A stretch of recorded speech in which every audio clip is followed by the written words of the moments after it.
102 ஆண்டு நம்பிக்கை. எஸ்பிஎஸ் வழங்கும் சத்தான கேப்பை மாவு மற்றும் கம்பு மாவு. ஆரோக்கியமான வாழ்க்கைக்கு தினமும் எஸ்பிஎஸ்.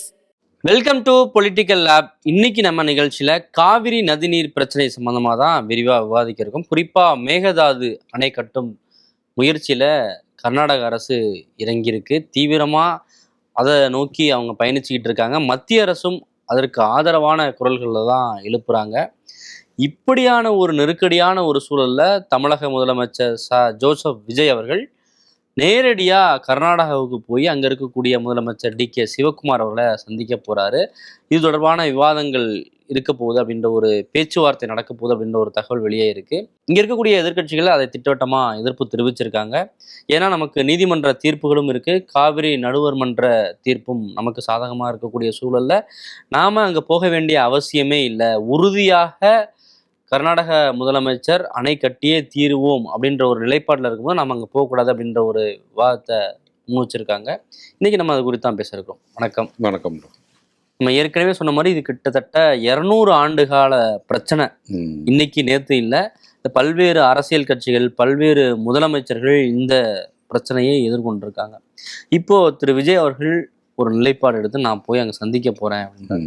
இந்த பிரச்சனையில 2 கோணங்கள்ல பார்க்க வேண்டியிருக்கு. நம்மளுக்கு முறையான நீரை வழங்கலை அப்படின்றது ஒரு பிரச்சனை, அங்க அணை கட்டுறாங்க அப்படின்றது இன்னொரு பிரச்சனை. இப்ப எதுக்காக ஒரு போராருங்கிறதுலே சிக்கல் இருக்கு. அதாவது மேகதாட்டு அணை சம்பந்தமான ஒரு விவாதத்துக்கு போறாரா, இல்ல நம்மளுக்கு வழங்க வேண்டிய நீரை பெற்றுட்டு வர்றதுக்காக போறாரா அப்படின்றது குழப்பம் இருக்கு.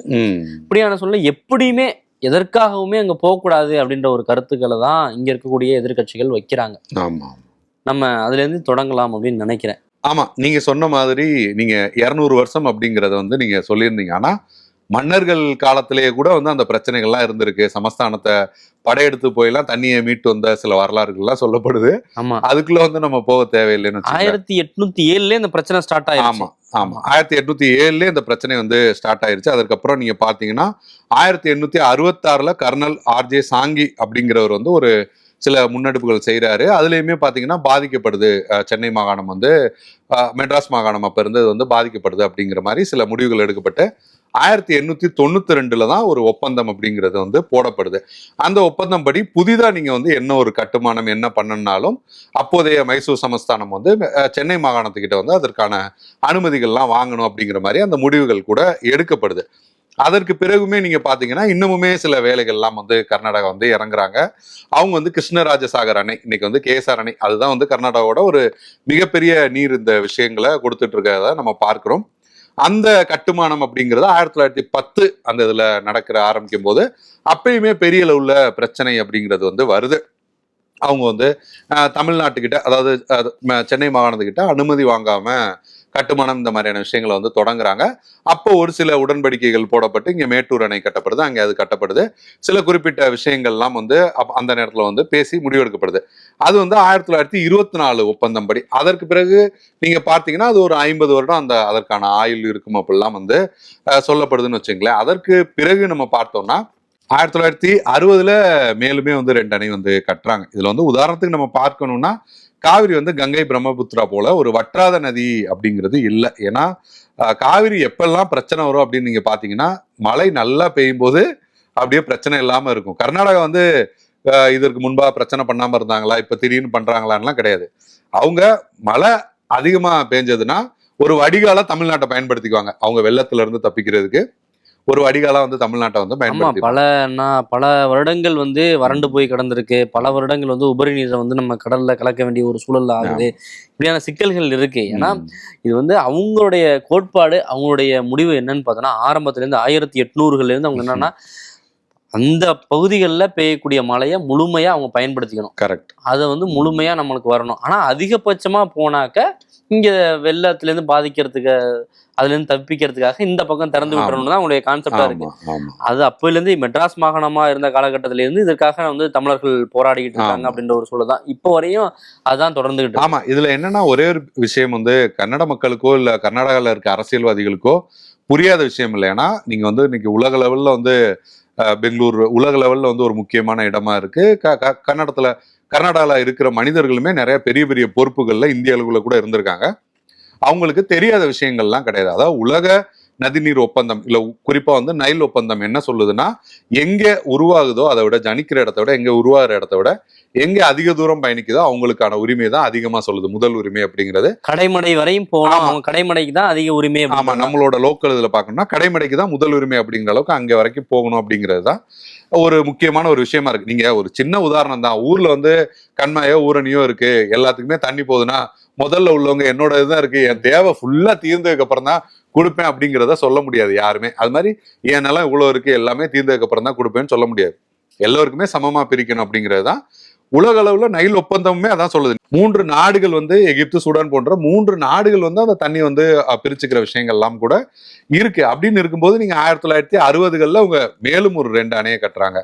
தண்ணி பிரச்சனை வந்துட்டா, மழை இல்லைன்னா அப்பப்ப ஏதாவது ஒரு விஷயம் பண்றது அப்படிங்கிறது கர்நாடகாவோட ஸ்டைலா இருக்கு. அதற்கப்புறம் பாத்தீங்கன்னா 76ல உண்மை அறியும் குழு மத்திய அரசால இது பண்ணப்படுது. அந்த காலகட்டத்திலயுமே எம்ஜிஆர் அரசு அந்த 1892 1924 இந்த ஒப்பந்தங்களை தான் வந்து மீண்டுமே கடைபிடிக்கணும் அப்படிங்கிறத சொல்றாங்க. அதற்கு பிறகு நீங்க வழக்கம் போல மழை பெஞ்சிருச்சுன்னா அந்த பிரச்சனைகள் வராது. திரும்பவும் பாத்தீங்கன்னா 90களில் வந்து திரும்ப விவசாயிகளே வந்து நீதிமன்றத்துக்கு வந்து போறாங்க. விவசாயிகள் நீதிமன்றத்துக்கு போய் தான் தீர்ப்பாயம் வந்து அமைக்கப்படுது. 1991 வந்து ஒரு இடைக்கால தீர்ப்பு அப்படிங்கிறதுமே வருது. அதன்படி நீங்க பாத்தீங்கன்னா ஒரு 205 டிஎம்சி தண்ணீர் வந்து தமிழ்நாட்டுக்கு கொடுக்கணும் அப்படிங்கிறது தான் அந்த தீர்ப்பு. வந்து அந்த தீர்ப்பு வரும்போது என்ன நடந்தது அப்படிங்கிறது எல்லாருக்குமே தெரியும். இன்னைக்கு வரைக்கும் ஒட்டுமொத்தமா பத்திக்கிட்டு எரிஞ்சு கர்நாடகா, அங்க இருக்க தமிழர்கள் எல்லாம் வந்து தாக்கப்பட்டாங்க. பெரிய ஒரு பிரச்சனையா. ஆமா, கிட்டத்தட்ட வந்து 10க்கும் மேற்பட்டவர்கள் கொல்லப்பட்டார்கள் சொல்றாங்க. அந்த கணக்கெல்லாம் அதிகமா இருக்குன்றது கூட சொல்லப்படுது. அடிச்சு வந்து விரட்டப்பட்டாங்க. 1 லட்சத்திற்கும் அதிகமான தமிழர்கள் வந்து கர்நாடகால இருந்து தமிழ்நாட்டுக்கு வந்து அடிச்சு விரட்டப்பட்டாங்க. இன்னும் சில உதாரணங்கள்லாம் சொல்லுவாங்க. அந்த தாலி, கருகுமணி, இப்ப தமிழர்கள் வந்து தாலி அணிகிற பழக்கம் இருக்கு, கர்நாடகால கருகுமணி அணிகிற பழக்கம் இருக்குன்னா கழுத்தை பார்த்து இவங்க யாரு என்னன்னு அடையாளம் கண்டுபிடிச்சுலாம் தாக்குன அந்த விஷயங்கள்லாம் கூட அந்த காலகட்டத்தில் இருந்தது. இன்னும் சொல்ல போனா நம்ம வந்து இங்க இப்ப அரசியல்வாதிகளே நம்ம எடுத்துக்கிட்டீங்கன்னா கூட, இப்ப பங்காரப்பா தான் முதல்வராக இருந்தாரு. அவர் வந்து தற்போதைய கர்நாடகால வந்து கல்வி அமைச்சர் மது பங்காரப்பா அவரோட அப்பா அவர் இருந்தார். இன்னும் சொல்ல போனா சிவராஜ்குமார் கன்னட சூப்பர் ஸ்டார் அவங்களோட ஒய்ஃபோட அப்பா தான் இப்ப வந்து சிஎம்ஆ இருந்தார் பங்காரப்பா. அவர் வந்து என்ன சொல்றாருன்னா, பெங்களூர் நகரம் ஏன் இன்னமுமே அமைதியா இருக்கு அப்படின்னு சொல்லி பிரச்சனையை வந்து தூண்டி விடுறாரு. அங்க அரசியல் பண்றதுக்கு இது காவிரி இஷ்யூ வந்து ஒரு கையில் எடுக்கிறது அங்கேயும் ஒரு ஒரு ஒரு இதா இருக்கு. ஆமா இருக்கு. ஆமா, என்னன்னா வந்து பெங்களூர் நகரம் இன்னமும் ஏன் அமைதியா இருக்கு, தமிழர்கள்லாம் ஏன் அமைதியா இருக்காங்கன்னு பிரச்சனையை தூண்டி விட்டு தான் மிகப்பெரிய அளவுல கலவரம் வெடிக்குது. அவ்வளவு தமிழர்கள் வந்து கொல்லப்பட்டாங்க, கர்ப்பிணி பெண்கள் முதற்கொண்டு பாதிக்கப்பட்டாங்க, உள்ளிட்ட பல்வேறு விஷயங்கள் மிகப்பெரிய அளவுல ஒரு கலவரமா அந்த காலகட்டத்தில் வந்து வெடிச்சது. அதற்கு பிறகுதான் நீங்க பாத்தீங்கன்னா ஜெயலலிதா வந்து உண்ணாவிரதம் வந்து இருந்தாங்க. 1991 அந்த இடைக்கால தீர்ப்பு பெரிய அளவுல கலவரமா மாறுது. மீண்டும் 93ல மறுபடியும் பிரச்சனை. ஆமா, ஜெயலலிதா அவர்கள் வந்து பார்த்தோம்னா மிகப்பெரிய அளவுல உண்ணாவிரதம் எம்ஜிஆர் சமாதியில வந்து இருந்தாங்க. அப்பயுமே அந்த அரசு வந்து பெருசா இறங்கி வரல. மழை வந்து அதுக்கு பிறகுதான் வந்து தண்ணீர் எல்லாம் கொடுத்தாங்க அப்படின்னு வச்சுக்கோங்களேன். அதன் பிறகு 1998ல பிரதமரின் தலைமையில வந்து காவிரி ஆணையம் அப்படின்ற ஒண்ணு அமைக்கிறாங்க. அந்த இடைக்கால தீர்ப்பை நடைமுறைப்படுத்துறது, மேற்பார்வை பண்றது அப்படின்றத அந்த காவிரி ஆணையம் அப்படின்றத செய்யும் அப்படின்றதான் எதிர்பார்ப்பா இருந்துச்சு. ஆனா தொடர்ந்து மறுபடியும் அது பிரச்சனை 2002ல வெடிச்சது. கபினி அணையில கர்நாடகால விவசாயி தற்கொலை பண்ணிக்கிறாரு விழுந்து. அந்த அளவுக்கு அந்த பிரச்சனை வந்து பெரிய விஷயமா மாறுச்சு. அதே போலதான் நீங்க பாத்தீங்கன்னா திரும்ப 2007லயுமே ஒரு தீர்ப்பு. அதுலயுமே நீங்க பாத்தீங்கன்னா தமிழ்நாடு புதுச்சேரிக்கு 192 டிஎம்சி தண்ணீர் கொடுக்கணும் அப்படிங்கிற அந்த தீர்ப்பு வருது. கர்நாடகாவுக்கு 270, கர்நாடகாவுக்கு 270, நமக்கு 192, நமக்கும் பாண்டிச்சேரிக்கும். ஏற்கனவே நீங்க பாத்தீங்கன்னா அரசிதழ்ல வெளியிடுறது பிரச்சனையா இருந்தது. நீங்க வந்து இப்படி ஒரு தீர்ப்பு வந்தாலுமே அரசிதழ்ல வெளியிட்டு அது நடைமுறைக்கு வருது அப்படிங்கிற பிரச்சனைகள் இப்பயுமே அதே போன்று 6 வருஷம் அந்த அரசிதழ்ல வராம இந்த பிரச்சனைகளுமே கூட இருந்தது. என்னதான் ஆணையங்கள் அமைச்சாலும், ஒரு காவிரி ஆணையம் ஒரு தீர்ப்பு கொடுத்தாலும் கூட அது வந்து மத்திய அரசிதழ்ல வெளியிடாம ஒரு தாமதம். அதுவுமே மீண்டுமே ஜெயலலிதா உண்ணாவிரதம் இந்த மாதிரியான விஷயங்கள் நோக்கி போயிட்டு அதற்கு பிறகு, ஏன்னா அந்த காலகட்டத்திலே நம்ம வந்து எல்லாருமே புரிஞ்சுக்கிட்டோம், ஏன்னா இது வந்து தனியா வந்து இதை வந்து ஒரு நிர்வகிக்கிறதுக்கு வந்து காவிரி நீர் மேலாண்மை ஆணையம் வந்து இருக்கணும் அப்படிங்கிற அந்த குரல் வந்து அந்த 2013க்கு அப்புறமே ரொம்ப அதிகமா வந்து உறக்க வர ஆரம்பிச்சிடுது. 2017-18ல இந்த பிரச்சனைகள் வந்து ரொம்ப தீவிரமாகி 18ல தான் அந்த காவிரி நீர் மேலாண்மை வாரியம்லாம் அமைக்கிறாங்க. ஒழுங்காற்று குழு இந்த மாதிரியான விஷயங்கள்லாம் வருது. அந்த குழு இப்போ வந்து தமிழ்நாடு இருக்கு அப்படின்னா தமிழ்நாடு போயிட்டு சொல்லலை எங்களுக்கு இவ்வளவு தண்ணி தரணும், இவ்வளவு தரணும், நம்ம தமிழ்நாட்டுக்கான தேவை அப்படிங்கிறது இல்லை, அதற்கு ரெண்டு பக்கம் சேர்ந்து அமைக்கப்பட்ட இல்ல அந்த முன்னாடி வந்த தீர்ப்பின்படி, உச்சநீதிமன்ற தீர்ப்பின்படி அமைக்கப்பட்ட ஆணையங்கள் தான் சொல்லுது. திரும்பவுமே நம்ம நீதிமன்றத்துக்கு தான் போறோம். அப்பயே நீங்க பாத்தீங்கன்னா உச்சநீதிமன்றத்தோட இறுதி தீர்ப்பு 2018 வந்து வருது. அந்த தீர்ப்புல தான் வந்து காவிரி வந்து பொதுவா தேசிய சொத்தா இது பண்ணப்பட்டு தமிழ்நாட்டுக்கு வருஷந்தோறும் 177 டிஎம்சி கொடுக்கணும் அப்படிங்கிற அந்த தீர்ப்புமே வருது. நீங்க பாத்தீங்கன்னா ஆரம்பத்துல நீங்க ஒரு 200 வருஷத்துக்கு முன்னாடி அப்படின்னா நீங்க பாத்தீங்கன்னா கிட்டத்தட்ட 300க்கும் அதிகமான டிஎம்சில இருந்து அது வந்து அப்படியே நமக்கு ஏதோ நியாயமா தீர்ப்பு கிடைக்குது, இல்ல நம்ம பக்கம் தீர்ப்பு வருது, தண்ணி கொடுக்கணும்னு வந்தாலும் ஒவ்வொரு முருகையும் போய் போராடி ஒரு ஆணையத்தை அமைச்சு அவங்க ஒரு தீர்ப்பு வழங்கி 300ல இருந்து படிப்படியா குறைஞ்சி 200, 210 அப்படின்னு கம்மியாகி 197 197ல இருந்து 177 டிஎம்சி வரைக்குமே கூட வந்துருச்சு. எல்லாம் அப்பதான் விவசாயிகள் இங்க எதிர்ப்பு தெரிவிச்சாங்க, குறைஞ்சுக்கிட்டே வருது, நீர் வந்து குறைஞ்சுக்கிட்டே வருது அப்படின்ற ஒரு கவலை இங்க இருக்கு. ஆமா, ஆனா இந்த நீரும் வந்து முறையா கிடைக்குதா, உரிய காலத்தோட கிடைக்குதா அப்படின்றதுதான் கேள்விக்குறியா இருக்கு. ஆமா, அதுலயுமே நீங்க பாத்தீங்கன்னா அந்த நேரத்துலதான் காவிரி நீர் மேலாண்மை வாரியம் அமைக்கிறாங்க, ஒழுங்காற்று குழு, இந்த விஷயங்கள்லாம் வருது. இப்ப அந்த குழு தான் வந்து கொடுத்திருக்காங்க. கிட்டத்தட்ட ஜூன் 1ல இருந்து ஜூலை 22 வரைக்கும் தீர்ப்பின்படி ஒரு 30க்கும் மேற்பட்ட டிஎம்சி தண்ணீர் வர வேண்டிய இடத்துல ஒரு 3 டிஎம்சி தண்ணி தான் வந்திருக்கு. அதாவது 10ல் 1 பங்கு தண்ணி தான் கொடுத்துருக்காங்க. ஏற்கனவே கர்நாடகால அந்த காவிரியில இருக்கிறதுல மொத்தம் எவ்வளவு நீர் இருக்கோ அந்த நீர்ல வந்து கிட்டத்தட்ட 55% கர்நாடகாவுக்கு போகுது. ஒரு 45% தான் தமிழ்நாட்டுக்கே வந்து வருது. அதுல இப்போ வந்து ஒட்டு மொத்தமா நீங்க அவங்க கிட்ட இருக்கிற தண்ணியெல்லாம் தமிழ்நாடு கேட்கல. இருக்கிறதுல கர்நாடகாவுக்கு போக மிச்சம் இருக்கிறது தான் தமிழ்நாடு அப்படிங்கிறது கேட்கு ஒரு 45%. ஆனா நீங்க பாத்தீங்கன்னா அந்த 45%த்துல கிட்டத்தட்ட நீங்க பாத்தீங்கன்னா 4.5% தான் இது வரைக்குமே தண்ணியே வந்திருக்கு. ஒரு 4.5% தண்ணி தான் கொடுக்குறாங்க. ஒட்டு மொத்தமா 100%த்துல கர்நாடகா எடுத்தது போக ஒரு 4.5% தண்ணி தான் வந்திருக்கு. அதற்கு நடுவுலையுமே மேகதாது போன்ற பிரச்சனைகள், மேகதாது அணை கட்டியே தீர்வுன்னு இருக்காங்க. திரும்பவுமே ஒழுங்காற்ற குழு வந்து தண்ணீரை வந்து திறந்து விட சொல்லியிருக்கு, திறந்து விட மாட்டோன்றாங்க. திரும்பவுமே அந்த பிரச்சனைகள் என்ன கர்நாடகா வந்து கிளவரா பிளே பண்றாங்கன்னா, ஆரம்பத்திலேயே வந்து கிட்டத்தட்ட அவங்க வந்து விவசாய நிலங்களை வந்து அதிகப்படுத்தக்கூடாது, 11.2 லட்சம் ஏக்கர் அதுக்கு மேல வந்து நீங்க விவசாய நிலப்பரப்புகளை அதிகப்படுத்தக்கூடாது, அப்ப அதுக்கான தண்ணீர் வேணும் அப்படின்ற ஒரு காரணத்தோட வந்து நிக்க கூடாதுங்கிறத சொல்றாங்க. ஆனா இவங்க தொடர்ந்து என்ன சொல்றாங்கன்னா, எங்களுக்கான குடிநீர் தேவைக்காக வேணும் அப்படின்ற ஒரு பாயிண்ட்டை கொண்டு போறாங்க. இப்ப மேகதாது அணையுமே கூட வந்து பெங்களூருக்கான குடிநீர் தேவை அப்படின்ற ஒரு விஷயத்த முன் வச்சுதான் அவங்க வந்து தொடர்ந்து வலியுறுத்திட்டு இருக்காங்க. இப்படி ஒரு கிளவரான ஒரு விஷயத்த வந்து கொண்டே வந்துட்டு இருக்காங்க. இங்க வந்து விவசாயிகள் இங்கேயும் குடிநீர் தேவை. காவிரி கூட்டு குடிநீர் திட்டம் எத்தனையோ இருக்கு, அப்புறம் இங்க விவசாய நிலங்கள் இருக்கு. இங்க நம்ம பாதிக்கப்படுறத அவங்க வந்து கொஞ்சம் கூட பொருட்டா நினைக்கல. ஆனா அவங்களுக்கான குடிநீர் தேவை வேணும் அப்படின்றத வந்து தொடர்ந்து ஒரு அரசியல் நோக்கமும் இதுல கலந்துருக்கு. அதை நீங்க வந்து இந்த தமிழகத்துக்கு தண்ணீர் கொடுக்க மாட்டேன் அப்படின்னு சொல்றவங்களுக்கு தான் அங்க அரசியல், வாக்கு அரசியலா இருக்கு. இன்னைக்கு ஜனநாயகன் போஸ்டர் எல்லாம் கிளிக்கிறாங்க. ஆமா, அந்த மாதிரியான விஷயங்கள் தான் போயிட்டு இருக்கு. இதுல என்னன்னா பொதுவா வந்து அவங்க வந்து திரும்ப என்னன்னா கர்நாடகாவோட தண்ணியே தமிழ்நாடு வந்து கேக்குது, கர்நாடகாவோட தண்ணியை தமிழ்நாடு கேக்குதுன்றாங்க. கர்நாடகா வந்து இப்ப தமிழ்நாட்டை நீங்க உதாரணத்துக்கு எல்லாருமே சொல்லுவாங்க, நெய்வேலியில இங்க இருக்கிற இயற்கை வளத்துல எடுத்து இங்க இருக்கிற மக்கள் வேலை பார்த்து இங்க இருக்கிற நபர்கள் நிலம் கொடுத்து தயாரிக்கப்படுற கரண்ட் மற்ற மாநிலங்களுக்கு போகுது. காவிரி நீருன்றது தானா உற்பத்தி ஆகிற ஒரு நீர் தான். அதுல எல்லாத்தையுமே தமிழ்நாடு வந்து கேட்கல. இன்னும் அதை நம்பிதான் தமிழ்நாட்டுலதான் அதிக தூரம் பயணிக்குது. கிட்டத்தட்ட 25 லட்சம் ஏக்கர் விளைநிலங்கள் அதை நம்பிதான் இருக்கு. 5 கோடி மக்களோட நீராதாரம். இன்னொன்னு காவிரி அப்படின்னா தமிழ்நாட்டிலுமே சில விஷயங்கள் இருக்கு. என்னன்னா ஏதோ குறிப்பிட்ட டெல்டா பகுதிக்கு மட்டும்தான், குறிப்பிட்ட விவசாயத்துக்கு மட்டும்தான் இது இருக்கு அப்படிங்கிற மாதிரியான மக்கள் கிட்ட ஒரு தாட் இருக்கு. ஆனா வந்து பல மாவட்டங்களோட குடிநீர் தேவையாகவுமே காவிரி தான் இருக்கு. அந்த விழிப்புணர்வுமே கூட இங்க வந்து தேவைப்படுற விஷயங்களை தான் நம்ம வந்து பார்க்கிறோம்.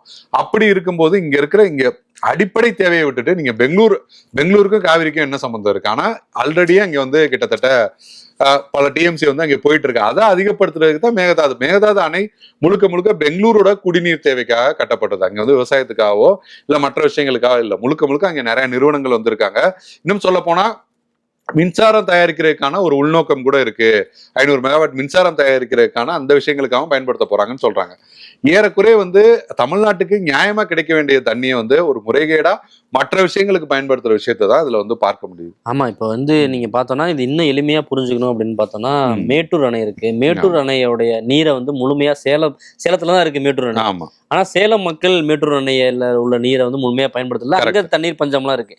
அப்ப அவங்க ஒரு போராட்டத்தை முன்னெடுப்பாங்க. மேட்டூர் அணை எங்க ஏரியால இருக்கு, நாங்க தான் இடம் கொடுத்துருக்கோம், எங்களுக்கு தண்ணி இல்லாம இங்க தஞ்சாவூருக்கும் திருவாரூருக்கும் நாகப்பட்டினத்துக்கும் தண்ணியை கொடுக்குறீங்க அப்படின்ற ஒரு போராட்டம். ஆனா என்னன்னா அங்கேயுமே சொல்லப்படுற நியதி என்னன்னா கடைமடைக்கு தான் போய் சேரணும் தண்ணி, இங்க இருக்கக்கூடிய விவசாய நிலங்களுக்கு தான் போகணும் அப்படின்ற ஒரு விஷயத்தை தான். அதே தான் நம்ம இரு மாநில பிரச்சனைகள் போதும் நம்ம முன்வைக்கிறோம். இதெல்லாம் தெரியாம கர்நாடகா இதை பண்ணல, தெரிஞ்சுதான் அதை பண்றாங்க, திட்டமிட்டு தான் அதை பண்றாங்க அப்படின்ற ஒரு விஷயம். இங்க இருக்கக்கூடிய அரசியல் கட்சிகள் தொடர்ந்து அதை போராடி ஒவ்வொரு உரிமையும் நிலைநாட்ட வேண்டிய தேவை இருக்கு. கடுமையான உச்ச நீதிமன்றம் போகணும், இப்ப காவிரி மேலாண்மை வாரியத்துல நம்ம முறையிடணும். பல்வேறு போராட்டங்களுக்கு பிறகு ஒரு செட்டில் ஆகி ஒரு விஷயம் இருக்கு, இறுதி தீர்ப்பு வந்திருக்கு. மத்திய அரசு இதுல வெளியிடப்பட்டு அதை பெரிய அளவுல சாதனையா தமிழக அரசு கொண்டாடி இருக்கு. ஜெயலலிதா அவர்களோட கொண்டாட்டம் நீங்க டெல்டாவில அவங்களுக்கு பாராட்டு விழாலாம் வச்சாங்க. இப்படியான சூழல்ல இதையும் இறுதி தீர்ப்பையும் செயல்படுத்த மறுக்குது கர்நாடக அரசு. அப்படிங்கும்போது நம்ம அங்க போலாமா, அங்க போய் பேச்சுவார்த்தைக்கு போலாமா, இன்னொன்னு கர்நாடகால அணை கட்டுறது தொடர்பான ஒரு பேச்சுவார்த்தைக்கு போலாமா அப்படின்னு அன்புமணி அவர்கள்லாம் கேள்வியை முன்வைக்கிறாரு. ஆனா இப்ப வர வேண்டிய அந்த 30 டிஎம்சி தண்ணீர் கொடுக்கல, 3 டிஎம்சி தான் கொடுத்துருக்காங்க அப்படின்றதுல ஏற்கனவே குருவை பேரிச்சு சம்பாவும் போயிடும் அப்படின்றதுதான் இன்னும் கவலையா இருக்கு. இப்போ ஒரு தீர்ப்பு வந்திருக்கு, டெய்லி 3500 கனஅடி தண்ணீரை திறந்து விடணும் அப்படின்னு. அதையே செயல்படுத்துறாங்களா இல்லையா அப்படிங்கிறது தெரியாத ஒரு சூழ்நிலை இருக்கக்கூடிய சூழ்நிலை. அது முடியாது அப்படிங்கிறது தான் கர்நாடகா அதை செயல்படுத்த கூடாது அப்படிங்கிற ஒரு முனைப்புல அங்க அனைத்து கட்சி கூட்டத்தை டி.கே. சிவகுமார் அவர்கள் கூட்டியிருக்காரு. அவங்க அனைத்து கட்சி கூட்டி அங்க அது தொடர்பா பேச போறாங்க.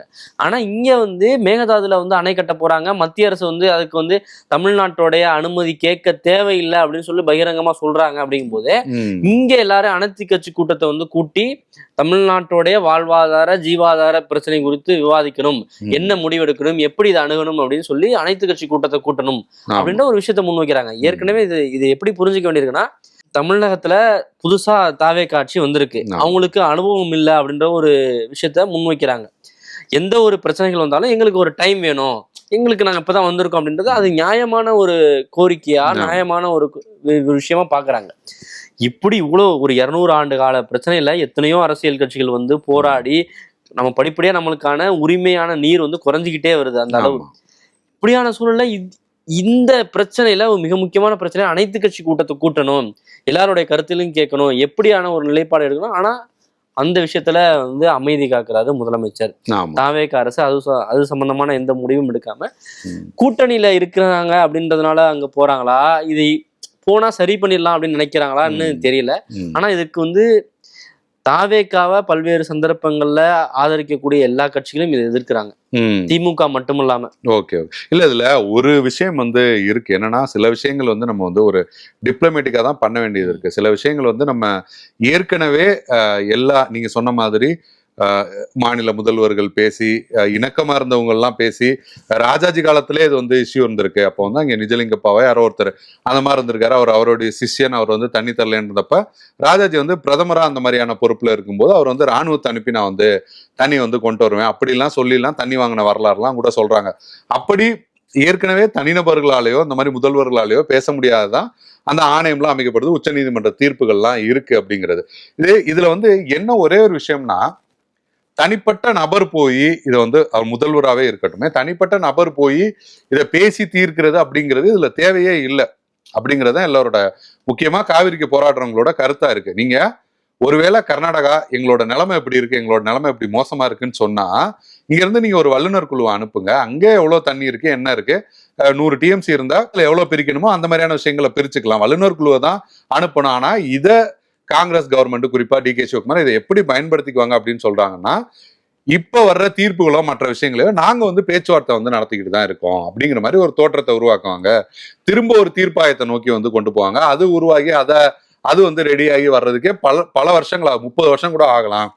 திரும்ப இப்படியே கொண்டு போவாங்க. அதுக்குள்ள எப்படி ஏற்கனவே 4 அணையை கட்டினாங்களோ அதே மாதிரி மேகதாதையும் கட்டி முடிச்சிருவாங்க. அணையவே கட்டி முடிச்சதுக்கு அப்புறம் அது தேவையா தேவையில்லையா, தீர்ப்பாயம் வந்தா என்ன வரலைன்னா என்ன அப்படிங்கிற மாதிரி போயிடும். பேச்சுவார்த்தைன்னு போகவே கூடாது அப்படிங்கறதுதான் காவிரிக்காக போராடுறவங்களோட கருத்தா இருக்கு. இப்ப நான் ஆரம்பத்திலே சொன்னதான், இது வந்து ஒரு ஒரு குழப்பமான ஒரு சூழலை உருவாக்குறாங்க. வந்து நதிநீர் சம்பந்தமான பிரச்சனை, நீர் பங்கீடு சம்பந்தமான பிரச்சனையா, இல்ல மேகதாது அணை சம்பந்தமான அந்த பிரச்சனையா அப்படின்றதான் இங்க கேள்வி. ஆமா. எம்ஜிஆர் போனதை ரெஃபரன்ஸா காட்டுறாங்க. ஆமா. எம்ஜிஆர் போனாரு அப்படின்ற ஒரு விஷயத்த சொல்றாங்க. அது மாதிரி வந்து விஜய் அவர்கள் போய் அங்க பிரச்சனையை வந்து தீர்க்க போறாரு அப்படின்னு. ஆனா அன்புமணி போன்றவர்களுடைய கருத்து என்னவா இருக்குன்னா, மேகதாது சம்பந்தமான ஒரு பிரச்சனையை வந்து நீர் பங்கீடு தொடர்பான பிரச்சனை மாதிரி மாத்துறாங்க. இப்ப மேகதாது அணை கட்டிட்டாங்க அப்படின்னாக்க நம்மளுக்கு நீரே இருக்காது அப்படின்றது அவங்களுடைய கவலையா இருக்கு. ஆமா, நிச்சயமா. இதுல என்னன்னா, அவங்க வந்து தண்ணி பிரச்சனை இருக்கு அப்படிங்கிறத காமிச்சு அணைய கட்ட போறாங்க. ஓகேங்களா?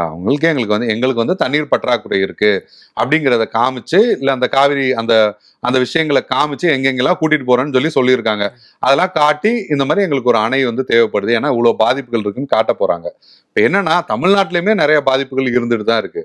ஏற்கனவே நமக்கு வந்து கொடுக்க வேண்டிய தண்ணியை தான் கொடுக்கல. இப்போ அவங்க வந்து இப்ப அணைய கட்டுறதுக்கு வந்து ரொம்ப தயாரா இருக்காங்க. இப்ப அணை சார்ந்து எந்த முன்னெடுப்புகளுமே அவங்க எடுக்கல.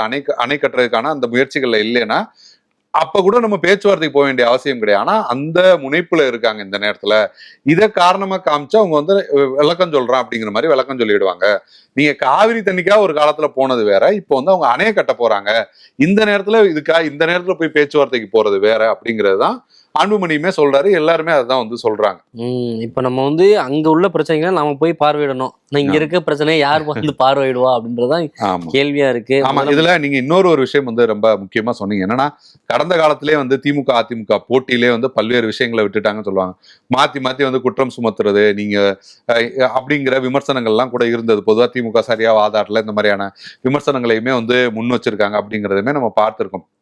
திமுக அதிமுக தாண்டி இதுல என்னன்னா, கர்நாடகால நீங்க வந்து தமிழ் சார்ந்த ஒரு விஷயம் உதாரணத்துக்கு எடுத்துக்கிட்டோம்னா, ஒரு தமிழ் சார்ந்த ஒரு விஷயம் வருதுன்னா, தமிழ்நாட்டுல எல்லோருமே ஒற்றுமையா இருக்கிற விஷயங்களை கூட நம்ம பார்க்க முடியுது. பெரும்பான்மையா ஒற்றுமையா இருக்காங்க.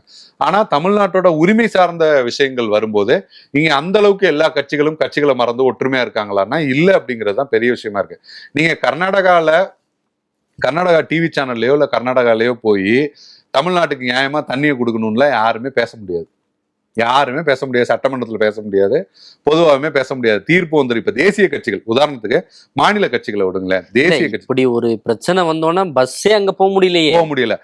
மாநில கட்சிகளை விடுங்க, மாநில கட்சிகள் அந்த பிராந்திய நலனை தான் இது பண்ணுவாங்கன்னு விட்டுருங்க. தேசிய கட்சினா பாஜக என்ன சொல்லுது, நீயும் இந்து நானும் இந்து இந்தியன் சொல்றாங்க, எல்லாருமே ஒண்ணுதான்றாங்க, வேறுபாடே இல்லைன்றாங்கல்ல.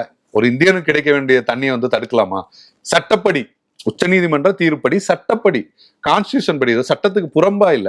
அதை வந்து இது காங்கிரஸுமே அதுதான், எல்லாருமே இந்தியர்கள். ராகுல் காந்தி அவ்வளவு விஷயங்கள் பேசுறாரு. நீங்க தமிழ்நாட்டெல்லாம் ஆள முடியாதுன்னா சொல்றாரு. கர்நாடகா தான் இங்க ஆட்சி செய்யறாங்க. ராகுல் காந்தி ஒரு தலைவரா அதுல என்ன கருத்து தெரிவிக்கிறார், அவரோட ஸ்டாண்ட் என்ன? ஆமா, முன்னாடி இருக்கும்போது பாஜக அரசாங்கம்னு சொன்னாங்க, இப்ப காங்கிரஸ் ஆட்சி தான் இருக்குது. இப்ப இவங்களும் கூட்டணியில தான் இருக்காங்க. இப்போ ஏன் அவங்க வந்து கர்நாடகாவுக்கு ப்ரிஃபரன்ஸ் கொடுக்கறதுக்கான காரணம் என்ன? ஏன் தமிழ்நாட்டை வந்து முன்னுரிமை கொடுக்க, தமிழ்நாட்டோட பிரச்சனைகள் வந்து தேசிய கட்சிகள் பார்க்க மாட்டாங்களா? இல்ல, நீங்க ஒப்பீட்டு அளவுல தமிழ்நாட்டோட காங்கிரஸுக்கும் சரி பாஜகவுக்கும் சரி கர்நாடகால ஒரு அரசியல் வாய்ப்பு இருக்கு ஆட்சிக்கு வர்றது, நேரடியா ஆட்சிக்கு வர்றதுக்கு அவங்க வாய்ப்பு இருக்கு. காங்கிரஸ்க்கு இப்பதானே, இதுக்கு முன்னாடி காங்கிரஸ்க்கு அப்படி ஒரு வாய்ப்பு இல்ல. அப்படின்னு அங்க நேரடியா ஆட்சிக்கு வர வாய்ப்பு இருக்குன்னு போது அங்கே வந்து அவங்க வந்து அமைதியாடுறாங்க. இது வந்து நம்ம என்ன, தமிழ்நாட்டுக்காக நீங்க பேசுங்கன்னா யாரும் கேட்கல. பொதுவா காவிரிக்காக கேட்கிற எல்லாருமே என்ன, நியாயத்தை பேசுங்கன்னு சொல்லிதான் கேட்கிறாங்க. சட்டத்தை பேசுங்க, சட்டப்படி வந்த தீர்ப்பை வந்து பேசுங்க, சட்டப்படி அமைக்கப்பட்ட ஆணையங்களோட அந்த நடைமுறையை பத்தி பேசுங்கன்னு தான் சொல்றாங்க. ஆனா அது குறித்து யாருமே வாய்த்திருக்கு. இங்க தமிழ்நாட்டுல இருந்துட்டு தமிழ்நாடு காங்கிரஸ் கமிட்டி வந்து நீங்க தண்ணியை திறந்து விடணும்னு நாங்க கேட்போம், இல்ல கர்நாடகால இருந்து நாங்க தண்ணியை தரவே மாட்டோம்னு சொல்றது இங்க விஷயம் இல்ல. காங்கிரஸ்க்கு எப்படி ரெண்டு பேர கருத்து இருக்க முடியுமா? ராகுல் காந்தி தலைவராகணுமா, இல்ல ராகுல் காந்தி எதிர்கட்சி தலைவர் ஏதோ ஒரு முடிவு எடுக்கணும்னா ரெண்டு கருத்து இருக்குமா? அப்படி இருந்தா அதை அக்செப்ட் பண்ணிப்பாங்களா? அக்செப்ட் பண்ணிக்க மாட்டாங்களா? கட்சிக்குள்ள ஒரு அதிகாரமா ஏதோ ஒரு விஷயம் வரும்போது அப்படி ரெண்டு பேர் கருத்துக்கள் இருக்க முடியாதுல்ல. ஆனா எப்படி இதுல மட்டும் ரெண்டு பேர் கருத்துக்கள் இருக்க முடியும்? ரெண்டு பேர் இதுல ரெண்டு காங்கிரஸ் கமிட்டி சேர்ந்து ஒரு முடிவு எடுங்களேன், இல்ல சேர்ந்து ஒரு அறிக்கை விடுங்களேன், ஒரு சேர்ந்து ஒரு நியாயமா இருக்கு. இதுல வந்து இது வந்து அரசியல் தானே. பாஜகவுமே தான் நான் சொல்றேன். தமிழ்நாடு பாஜக ஒன்று சொல்லுவோம், இங்க இருக்கிற பாஜக வந்து ஒண்ணு சொல்லுவாங்கன்னா நியாயத்தை பேருக்குதான் தேசிய கட்சிகள் வந்து ஆமா. மாநில அளவுல பார்க்கும்போது அது மாநில கட்சியா மாறிடுது. ஆமா, கர்நாடகால வந்து இன்னமுமே அந்த ஒற்றுமை வந்து அதிகமா இருக்கு. கர்நாடகால வந்து எல்லா அரசியல் கட்சிகளுமே பாஜக சென்ட்ரல் மினிஸ்டர் போயிட்டு டி.கே. சிவகுமாரை பாக்குறதோ, இல்ல பாஜகவை சேர்ந்த முக்கிய தலைவர்கள் இந்த மாதிரியான பிரச்சனை வரும்போது போய் பாக்குறதோ, இந்த வேறுபாடுகள்லாம் கலைந்து ஒண்ணு இல்ல, அதான் சேர்றது மாநில உரிமைகள் சார்ந்த விஷயங்கள் அவங்க ஒன்னாதான் இருக்காங்க. இப்போ இந்த பிரச்சனைக்கே வந்து இப்ப அனைத்து கட்சி கூட்டத்தை வந்து ஆமா. போட்டாங்கல்ல. கூட்டுறாங்க, அனைத்து கட்சி கூட்டத்தை கூட்டுறாங்க. இங்க அனைத்து கட்சி கூட்டம் வந்து கூட்டப்படல. மேகதாதுக்கு வந்து அந்த தீர்மானம் போட்டாங்க. அதுலயுமே அந்த திமுக சொன்ன தீர்மானம்லாம் ஏத்துக்க கூடாது அப்படிங்கிற கோரிக்கைகளுமே வந்தது. திரும்ப திரும்ப புதுசா ஒரு ஆணையம், புதுசா ஒரு விஷயமே தேவையில்லை. ஏற்கனவே இருக்கிற விஷயங்களை நடைமுறைப்படுத்தினாலே போதும். இப்ப இந்த யாரு விஷயத்துல புதுசா ஒரு ஆணையம் வரணும் அப்படின்னு சொன்னதே உதயநிதி அவர்கள் தான். ஆமா அவருதான் பெரிய குழப்பத்தை ஏற்படுத்திட்டாங்க. ஆமா, அந்த நேரத்துல எல்லாருமே வந்து அதை வந்து சொன்னாங்க. குறிப்பா பல கட்சிகள், இந்த அமைப்புகள் வந்து சொன்னாங்க அது வந்து தேவையில்லை. என்னன்னா அவங்களுக்கு இன்னமுமே நிறைய வாய்ப்புகளை நம்ம உருவாக்கி கொடுத்துட்டே இருக்கோம். ஏற்கனவே வந்த விஷயங்கள்ல அவங்க நடைமுறைப்படுத்த மாட்டேங்கிறாங்கன்றதுதான் பிரச்சனையே. அதை நடைமுறைப்படுத்த சொல்லணுன்றதுதான் பிரச்சனை. இன்னும் சொல்ல போனா தமிழ்நாட்டுல இருந்து இங்க இருக்கிற எம்பிக்களோ, தமிழ்நாட்டுல இருக்கிற முக்கிய தலைவர்களோ டெல்லிக்கு போய் பிரதமரை சந்திக்கலாம். நீங்க தான் அந்த நாட்டோட தலைமை அமைச்சரா இருக்கீங்க. நீங்க வந்து இப்படி ஒரு தீர்ப்பு வருது, இப்படி ஒரு விஷயம் வருது, கர்நாடகா நிறைவேற்ற சொல்லுங்கன்னு போய் நிக்கலாம். மத்திய நீர்வளத்துறை நீங்க சமீபத்துல வந்து அனுமதி வாங்கணும்னே தீர்ப்புல எல்லாம் சொல்லப்படலைன்னு கூட மத்திய இணையமைச்சர் ஒருத்தர் சொன்னார். பிரதமர்கிட்ட போய் சொல்லணும், நாடாளுமன்றத்திலே அதை சொல்றாங்களே. ஆமா, அனுமதி தமிழ்நாட்டோட அனுமதி தேவையில்லை, கர்நாடகால ஒரு அணை கட்டுறதுக்கு தமிழ்நாட்டுகிட்ட அனுமதி கேட்க தேவையில்லைன்றாங்க. ஆமா, அந்த பரப்புகளை அதிகப்படுத்திருக்கோம், இந்த மாதிரி எந்த மாதிரியான விஷயங்கள் தேவையில்லைன்றாங்க. அப்படி தீர்ப்புல எதுவுமே சொல்லப்படலை அப்படிங்கிற கருத்துக்களை கூட கொண்டு சொல்றாங்க. அப்போ வந்து குறைந்தபட்சம் தமிழ்நாட்டில இருந்து எல்லாரும் போய் ஒண்ணு சேர்ந்து பிரதமரை பார்க்கிறது, இந்த மாதிரியான ஏதாவது ஒரு முயற்சிகளை வந்து எடுக்கணும் அப்படிங்கறதுதான் இந்த காவிரி சார்ந்து போராடுற எல்லாரோட கருத்தாவும் இருக்கு. டி.கே. சிவகுமார் விரிக்கிற வலையில விஜய் விழுகிறார் அப்படிங்கறதுதான் அவங்களோட பார்வையாகவும் இருக்கு. ஆமா, கிட்டத்தட்ட பார்த்தோன்னா ஜெயலலிதா அவர்களுடைய ஆட்சி மாதிரி தான் இதுவும் இருக்கு அப்படின்னு பல பேர் சொல்றாங்க. ஜெயலலிதா அவர்கள் உண்ணாவிரதம் இதுக்காக இருந்திருக்காங்க. இறுதி தீர்ப்பு மத்திய அரசுல வந்து வெளியிடணும்னு உண்ணாவிரதம் இருந்திருக்காங்க. அந்த அளவுக்கு சீரியஸான ஒரு பிரச்சனையா இருக்கும்போது இதை இவர் எப்படி அணுக போறாரு, இவர் போறதுனால என்ன நடக்க போகுது, டெல்டா விவசாயிகளுடைய வாழ்வாதாரம் எதை நோக்கி போகுது அப்படின்னு பல கேள்விகள் இருக்கு. பொறுத்திருந்து தான் பார்க்கணும். ஆமா, மழை வந்தா விட்டுருவாங்க தண்ணியை திரும்ப. ஆமா, பொறுத்திருந்து பார்க்கலாம். நன்றி. உங்கள் ஆரோக்கியமே எங்கள் சந்தோஷம். 92 ஆண்டு பாரம்பரியமிக்க எஸ்பிஎஸ் நிறுவனம் வழங்கும் சத்துக்கள் நிறைந்த கேப்பை மாவும் கம்பு மாவும். இயற்கை சுவையுடன் குடும்பம் முழுவதும் ஆரோக்கியம் பெற இன்றே வாங்கி பயன்படுத்துங்கள்.